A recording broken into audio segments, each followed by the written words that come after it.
بسم الله الرحمن الرحيم الحمد لله رب العالمين الهاج ماد سامبا دمبيا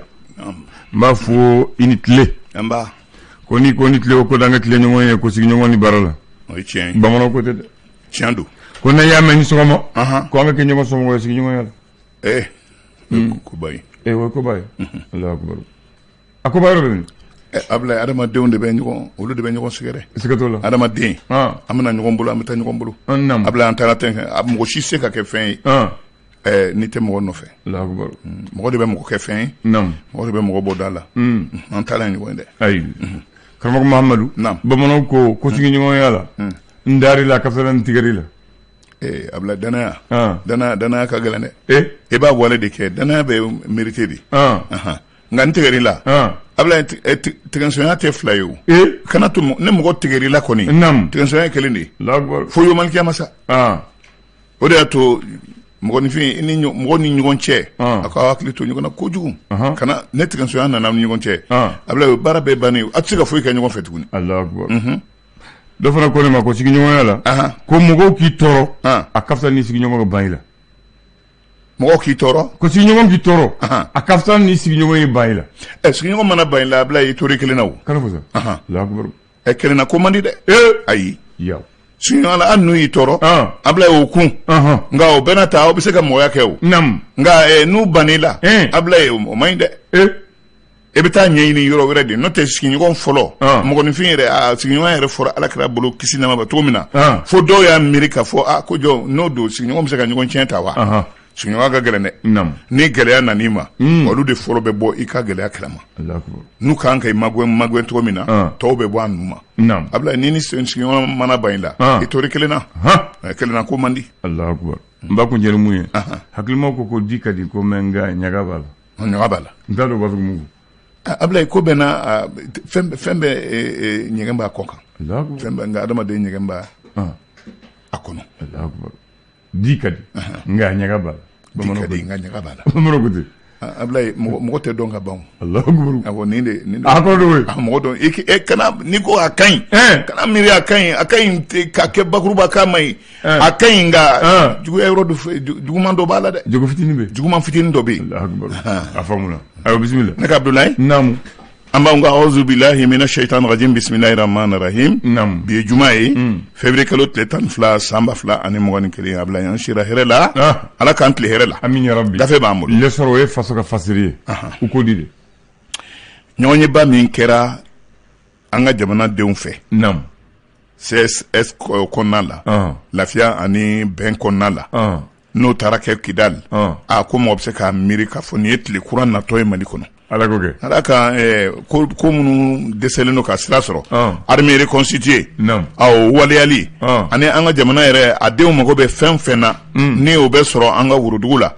aw bela jelenge ti yere soro yoroma sinana yoromi ni o an desera ka tay ina DDR na ngonaw ani wale munu no e ko borodali mi be nyeta yere sabati ona ngonaw o kuma de fora kidal kenati la maw la kenati la maw abla sharatigu ani surasu munum be jamana deun la kana na ngonaw ko chama ani lokoli ni fembe ni nen nunti faso tokola kidal be dibila de abakelena ngani kuma infora kunu ukanyo ni tleflani na ukanyo yela onye sefe ayo abla mana boy mi terrorisme kelali anga chamanche fanga nyama mbandaw atara mo chot ani o masake nyonye we hakilu jagabo terrorisme kelali kadaka mimba an kunga abe mortani fana kunga meme mortani kunga aban kunga amde nyon sigi nyon ya kuma fo sa akagele ne uko bi fana abita Niger bi abita Niger sigiri reta matugunu aywa ablay nam ni ne kuma kolomaro le saro yemin fo na le so black refe gafa mu Togo l'indépendant a frete folo mun de bala a frente folo ye M5 akoko alena ka jekulu anu wele kokura ka kinando fuina we nyo we faranga minke ka kon Ibrahim Bokar Keita ka fanga bininye kube bo kokura yɛlɛma min ni maliyɛn ba yirika ye o kuma o ɲini n'o kɛra wulikun yɛrɛ Ibrahim Boubacar Keita ka waati la ko u na bɔ k'o yɛlɛma kelen in k'o ɲini wa ko yɛlɛma in a bolodalen d'u bolo février kalo bɛna fori tuma min na ani mars kalo o daminɛ iyo mars kalo tuguni yan ayiwa jɔn ye nin kuma fɔ nin kuma in bɔra M5 RP cɛbaw da nka Choguel Kokala Mayiga de y'a kuma lase la yɛrɛ naamu min ye conseil des ministres ye min bɛ OHADA tɔgɔ la Mali ye a ɲɛmɔgɔya u y'a di Mali ma ka a bonya don ministre bolo min ni o ɲɛsinnen bɛ an ka sariya ko ma n'o ye Mohamed Sida Diko ye o tɛ e yɛrɛ kɔrɔkɛ ye an kɔrɔkɛ don aw lafiyalen don Soumaïla Diko kɔrɔkɛ don donc kɔrɔkɛ don ayiwa i b'a sɔrɔ yɔrɔ la awɔ Soumaïla Boubacar Mayiga a taara Kayi ale min ye Asma CP ɲɛmaaba in ye a ko jamana in a bɛ se ka baara cogo min na fo dɔ kɛ jɛni ko dɔ ye an kɛ jɛni dɔ ye a b'o fɔ bi de yan yala a kɛra i ko k'a b'o fɔ bi de k'an kɛ jɛni ko dɔ ye parce que ale tun bɛ mara la o ɲɛmakɔrɔ don ni tun ka taa da waati min na a bɛ ɲɛmaya la o de kɔni e ko a fɔra bi de a fɔra bi de voilà o la sa ko an kɛ sɔn ɲɔgɔn ye fɛnɛ an k'an tɛgɛ di ɲɔgɔn ma an kɛ bɛn ko de b'a to an bɛ taama sira jɛlen fɛ wa an bɛ taama an tɛ jɔ mun y'an ka ɲɛma n'u fanga la u tɛ hakili ɲuman sɔrɔ n'u bɔra fanga t'u hakili ɲuman sɔrɔ mun na ayiwa Ablaye o fana ye kuma dɔ ye dɛ aw kuma dɛ ayiwa d'accord Ablaye nam ni nin kuma in fɔra kɛrɛnkɛrɛn la indépendant kɔnɔ halisa a kumaw bɛ yen cɛba min filɛ nin ye ni ale ye ministériya ka anw fɛ yan ka kɔn bi ɲɛ cɛba in ni Ousmane Sy don Ousmane Sy ale ko groupe terroriste kuma ɲɔgɔnyali ko ni an bɛ fɛ ka Mali de bɔ nɔgɔ la ka Mali kunnadiya ko an kɛ don nafɛ teliya la ayiwa ɲɛrɔ a y'a yira k'a fɔ kasikibile maa 20 bɔɲɔngo ni olu bɛ tubabukaw tɔgɔ la olu joginna ko kunasini kunasini sɔgɔmada poyi u y'u kori mun ni kise ka d'a kan u tɛmɛntɔ dɔrɔn Douentza mara la binganikɛlaw ye ni gwɛlɛ wulu la Ousmane Sy ale ko ko nin waati na kumaɲɔgɔn ye ninnu kumaɲɔgɔnli a seli a jɔli k'o de kelen bɛ ka kɛ gɛlɛya ye bi n'o tɛ n'u kumaɲɔgɔnya na u hakilina kɛ dɔn Ablaye kɛlɛ bɛ segin ayiwa o la sa min mouvement terroriste ninnu ye groupe terroriste ye kabini u yɛrɛ ɲaga da yɔrɔ la kɛrɛnkɛrɛnnen la u ko yɔrɔ min ma ko Wagadu la forêt de Wagadugu Wagadu yiriforo ani Kayi ani yɔrɔ minnu bɛ yen ni o bɛ dancɛ bɔ Mali ani Sénégal ni ɲɔgɔn cɛ groupe terroriste kelen bɛ ka ɲaga da in bi Ablaye an se t'an yɛrɛ la tugun dɛ o la sa mɔgɔ t'a dɔn o fana bɛ taa laban min yɛrɛ ma min ye police nationale ye comité SPN CSTM k'u ye a yira k'a fɔ polisi 2 minnu n'olu kun taara ten yewu Banyankara mara la binganikɛlaw fɛ olu nima ani u kɛnɛya u kɛnɛma o seginna jama cɛma ko o ye foli ye ayiwa indépendant y'a fɔ ni ye jumɛn info matin o tɛ yan ale don ayiwa yɔrɔ Kidali ko kuma in fɔra n'an ye kuma damadaw fɔ nka ninnu y'a ye cogo min na u ko Mali drapeau a yangara a bɛ foroko falaka la Kidali sanfɛ ayiwa a ko o ye taamasiyɛn dɔ ye ko nka ninnu man'u kɔ don tile kelen sigili mɔgɔ kan ka a fɔ ten ko o bɛ se ka ko dilan wa don kelen fa tɛ wuludenin kɛ doso ye dɛ ayiwa o ye tiɲɛ drapeau a yɛlɛnna ko a yɛlɛnna nin tile kelen de kama wa ni ninnu seginna ni a wulila kudayi n'a seginna ne ninnu seginna n'u kɛra drapeau lajigin a cɛmancɛ yɛrɛ la k'a fɔ ko drapeau ko in an bɛrɛ Ablaye kuma yɛrɛ ɲɛna an bɛrɛ o de ye mɔgɔw sirankun yɛrɛ ye ayiwa Ablaye nin waati na ko CEDEAO ye saraŋanali ka an na koyi o ko di saraŋanali kɛra ka d'a kan bi maa minnu n'o ye janti cɛbaw ka olu lafasaba ye o ye palais présidentiel o ye u donna ye ka jamanakuntigi o nin kɛra san 2012 min kɛra jɔnkunda la u ye hakili lajigin o la CEDEAO ko ayiwa ko yɔrɔ aw Maliyɛnw an ɲinan ka di min kɛra nin an ye saraŋanali k'aw la an ye gɛrɛntɛ siri aw la aw kana se ka kɛ cɛkɔrɔba kan na ayiwa o la sa MLA ani islamiste minnu bɛ Amsar tɔgɔ la olu y'a yira k'a fɔ olu ni olu bɛnna kuma dɔ la u ye hakili jagabɔ kɛ o la kan juin kalo san 2012 o kelen président min bɛ Benin ani n'ale de tun bɛ Union africaine tɔgɔ la Yayi Boyi Mali bɛ se ka farafina bɛ se ka bɔ gɛlɛya kɔnɔ cogo min na lakanabaliya gɛlɛya ani Mali ta o fana ye lettre bila ka na nka farafina bɛɛ lajɛlen lamɛn nka Ablaye ninnu ka kuma a bɛ mun kan ko sanga ni waati ko wo ko n'a ye jamana sɔrɔ min bɛ farafina min bɛ don CEDEAO ka sariyaw tana la Ablaye ko u bɛ u kantigɛda yira mɔgɔw la o kuma o lakana o dantigɛlen bɛ nin walasa bi anw bɛ bolo min kan bi dossier kɛrɛnkɛrɛnnen ne ni CEDEAO ka lahala ye conseil de sécurité min bɛ diɲɛsɛbɛn tɔnba tɔgɔ la kulu min sigilen lakana kuma la n'a tigɛra k'a tɛ tugun Ablaye olu de bɛ mɔgɔw la tilen ka tila ka i ŋaniya yira mɔgɔw la i n'a fɔ jamanadenw ka yɛrɛmahɔrɔnya diinɛko la i n'a fɔ ko kuma mɔgɔ tɛ se ka segin o kan groupe min bɛ CEDEAO kɔnɔ a n'a ɲɔgɔnnaw anw ta de bɛ bɛɛ nɛn kan nin waati na Ablaye a bɛ taa laban min ma mɔgɔ ma dɔn nka diɲɛma kelen bɛ ka anw lajɛ an bɛ kulu min kɔnɔ o b'a lajɛ la farafinna bɛ k'an lajɛ nka diɲɛma yɛrɛ min n'o ye diɲɛsɛbɛn tɔnba ye o ka bolofara min ɲɛsinnen bɛ lakana ma o fana janba na le Phoenix kuma na a ko nin waati na koba minnu tɛmɛna Ibrahim Boubacar Keita ka waati la ni asa kɔlɔlɔ yɛlɛnnen bɛ dɔw la Bakaricogola n'a a ɲɔgɔnnaw i n'a fɔ maa 12 wɛrɛ ko donna nataw la olu tɛna ye cour d'assises yɛrɛ la wa k'u bɛ kɛrɛnkɛrɛnnen min n'a bɛ kojugu baw minnu tɛ se ka kɛ k'u bɛ kɛrɛnkɛrɛn détournement de biens d'État comme crime yɔrɔ ni o n'a ɲɔgɔnnaw cour d'assises ko kube misɛnnin comme si ni ye mɔgɔ faga kube misɛnnin tɛ se ka sigi min kunna kube kɛrɛnkɛrɛnnen o de bɛ yan o kuma de bɛ yan sɔgɔmada nin na Ablaye n y'a dɔn ko Isa Kawujim ko b'a dɔn ko porotelen minnu fɔra a bolo ko a laban a ye kuma dɔ fɔ kuma in ka gɛlɛn dɛ ko a laban kuma in ni faamaw y'a ta bɛrɛ la a kuma in ana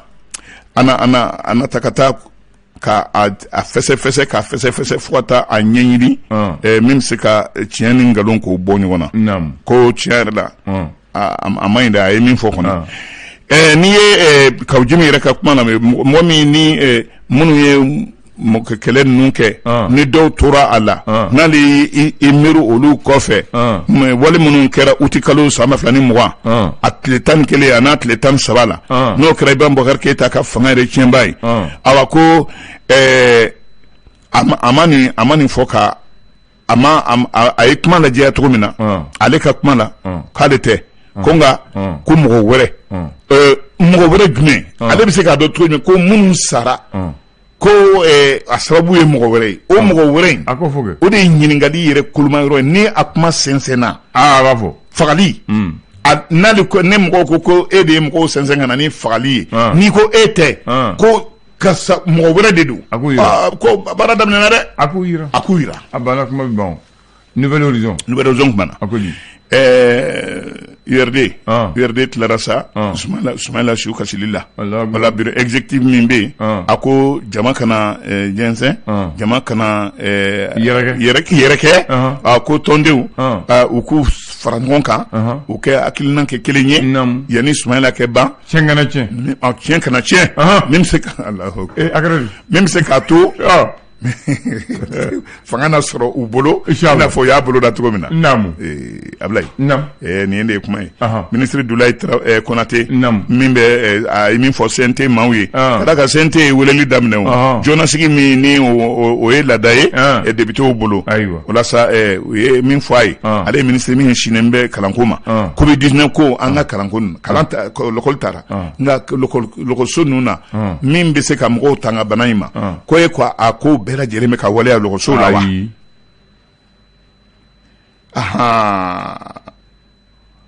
nin de ye kuma yɛrɛ ye a faamuna Ablaye kuma ye nin Mali d'aujourd'hui kuma na a y'a yira ko Amadu Tumani Ture sara nka maaw caman bɛ ka wale dɔw kɛ bi min bɛ se k'a to a na to maaw hakili la n'o ye bibilitɛkiw sigilen y'a tɔgɔ la o mana bɔ yen sa maliyɛn minnu bɛ yen ni olu olu nana covid-19 ko yɛrɛ ma ni faso yɛrɛ jɛna n'u ka nali ye nka n'u kun tɛ se ka na ten dɔrɔn k'aw ka sow sɛgɛrɛ u ye tile filani min kɛ lotɛliw la o lotɛli sara o ma di bi ko faso kan ka min sara lotɛlitigi ninnu ye lotɛli 18 miliyari 3 bɔɲɔngo dunan so ayiwa tɛna nɔgɔya dɛ ayiwa le pays l'être du peuple. Ah, c'est l'être du peuple. A ko di? An bɛ don min na i komi bi nɛgɛsira ye Mali tiɲɛ di nka nɛgɛsira baara bɛ ka kɛ kɛcogo min na dantigɛli kɛlen bɛ o kuma la lasa min ye Kodem ka taama ye Côte d'Ivoire jamana kɔnɔ ɲininkali kɛlen bɛ n'a sɔrɔ Pulo ale ni Alpha Umar Konare ni u nacogo tɛ kelen ye n'a sɔrɔ Ala ka latigɛ Ala ka jɛn ye min ye ka fɔ faamaya ne Ala de b'a di n'a sɔrɔ o ɲɔgɔn de fana tɛ k'i kun da Pulo kan ka da ka Côte d'Ivoire taama daminɛ yɛrɛ ko fɔ o kɔni n b'a dɔn bɛ se k'a fɔ tiɲɛ don Ale de b'a di Mali tribune b'a kun cɛ Cour suprême kun jɔnjɔ min y'a to procureur général Boya Dambélé o taara o la sa n'i ye jate yɛrɛ minɛ o y'a Boya ayiwa ko nin waati na u bɛ jɔyɔrɔ falen kuma la min kuma fɔra kabini tarata tɛmɛnen mercredi passé o ye dɔ bɔ a ko bi ko o kɔni kɛra araba tɛmɛnen na mɔgɔ min tora mɔgɔ hakili la kɛrɛnkɛrɛnnen na o ye Cour suprême ye inspection des services judiciaires Cour suprême na nin waati na procureur général Boya Dambélé ko ale nɔrɔ bilara a nɔrɔ bilala yɔrɔ vérificateur général ka sɛgɛsɛgɛli yɛrɛ ma Sukala SA la Sukala ko sefa wari miliyari 8 o de taara tununcogo la o tununa tununcogo la hali sisan mɔgɔ bɛ ka i yɛrɛ ɲininka o taara cogo min na Ablaye nin ye kumaba damadɔw ye yanni waati dɔ cɛ an b'o minɛ ne ye kuma dɔ fɔ Bakari ye nkalon dɔ i la ne ko a ma commissaire des arrondissements a bɔra a ko bon n ko tubabu waati min na u b'a fɔ o ma poudrière n ko tubabu ka mugu bulon de tun bɛ yɔrɔ la sisan o y'a kɛ commissariat ye n ko mais mɔgɔ dɔw kɔni ma hali sisan ko bulon dingɛ bɛ n ko ko nin m'a ye ko ni i bɛnkɛ a b'a fɔ a donni dingɛ kɔnɔ a filɛ nin Bakari filɛ dɛ ko n donn'o dingɛ a ko n'i nana dɔrɔn o dingɛ a ko i donn'o la a filɛ nin hali minnu bɛ mugu bulon yɛrɛ mara kɛ jɔn bɛ don mugu bulon kɔnɔ hali surasi minnu b'a kɔlɔsi jɔn bɛ don mugu bulon kɔnɔ o tɛ ka taa i yɛrɛ di i yɛrɛ bɛ fa fɛn ma mugu tun bɛ mara yen nɔ Ablaye y'a fɔ n ko a yɔrɔ de tun bɛ jamana dugu kɔ kan dugu kɔ kan na de kun don parce que tubabuw ye sigili min kɛ a sigili in kɛra mairie da la ni dun ye poudre lajɛ a bɛ dugu kɔ kan so tɛ yen nka so nana a lakori ka na fa fara a kan u ye commissariat tɔgɔ d'a la lɔgɔso dɔ tɔgɔ d'a la lɔgɔso min jɔra kɛrɛfɛ o ko école de la poudrière hali ma taa yɔrɔ jan u ma tɔgɔ ɲini yɔrɔ jan nka poudrière kɔni a ma kɛ ɲɛna dɛ hali ne ta hali n tɛ se ka n bolo sin a yɔrɔ la ka da kan ma o sɛgɛsɛgɛli kɛ ka taa ko n bɛ taa n bolo sin a yɔrɔ la sango bɛ ko ne bɛna fɔ ko n donn'o kɔnɔ Bakari filɛ dɛ basi bɛ fɛ dɛ ne kɛ poroto don dɔ kan nin n'a ɲɔgɔnna kuma fɔ mɔgɔw kɛ tigɛ de la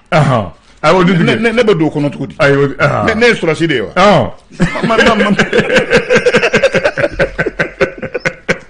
Dumbia awa jite kan bɛ dɔwɛrɛ Ala ka juma hɛrɛ min na yɛrɛ bi ami Le flash